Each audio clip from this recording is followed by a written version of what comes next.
की चौथी सबसे बड़ी अर्थव्यवस्था बन चुका है और अब तीसरी सबसे बड़ी अर्थव्यवस्था बनने की ओर तेजी से अग्रसर है, जिसकी बानगी हाल ही में चालू वित्त वर्ष की पहली तिमाही में नजर आई, जहां पर पहली तिमाही में जीडीपी वृद्धि दर 7.8% रही, जिसमें सेवा क्षेत्र का 9.3% योगदान रहा, तो मैन्युफैक्चरिंग और निर्माण क्षेत्र ने भी अपनी शानदार भूमिका निभाई है और कृषि क्षेत्र ने भी रफ्तार पकड़ी है।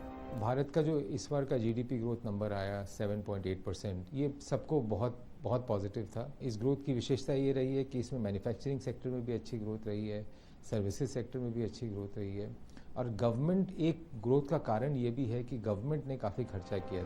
वहीं आईएमएफ ने 2025-26 के लिए भारत की विकास दर 6.4% रहने का अनुमान जताया है, जबकि वैश्विक विकास दर 2025 के लिए 3% रहने का अनुमान है।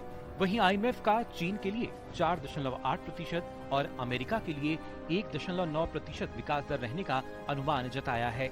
वर्ल्ड बैंक के अनुसार 2025-26 में भारत की वृद्धि दर 6.3% रह सकती है, जबकि ग्लोबल रेटिंग एजेंसी फिच और S&P ग्लोबल रेटिंग्स ने चालू वित्त वर्ष के लिए भारत की जीडीपी 6.5 रहने का अनुमान जताया है। दुनिया की ग्रोथ में भारत का योगदान बढ़कर करीब 20% होने जा रहा है। आज जहां भारत की अर्थव्यवस्था पहुंची है, उसके पीछे पीएम मोदी का दूरदर्शी नेतृत्व और प्रभावशाली नीतियां रही हैं।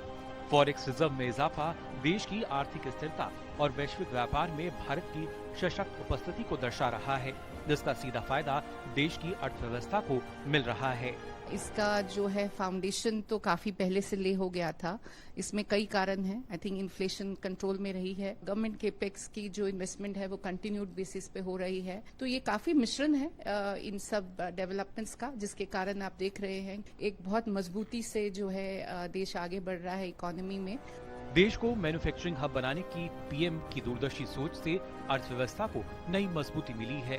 दुनिया के सबसे भरोसेमंद और लोकप्रिय नेता नरेंद्र मोदी की अगुवाई में भारत विश्व के लिए एक भरोसेमंद सहयोगी बनकर उभर रहा है, जिस वजह से कई देशों के साथ फ्री ट्रेड एग्रीमेंट में सफलता मिली है, जिसमें भारत यूके FTA और भारत EFTA से भारत की अर्थव्यवस्था को काफी मजबूती मिलेगी, क्योंकि इनके जरिए देश में न सिर्फ निवेश बढ़ेगा बल्कि बड़े पैमाने पर लोगों को रोजगार मिलेगा।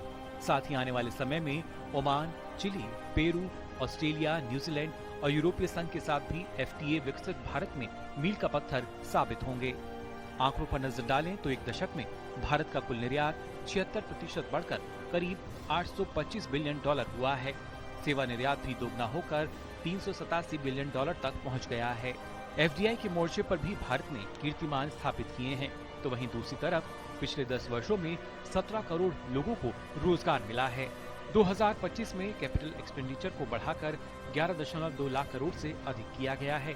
साथ ही 25 करोड़ से अधिक लोगों को बहुआयामी गरीबी से भी बाहर निकाला गया है।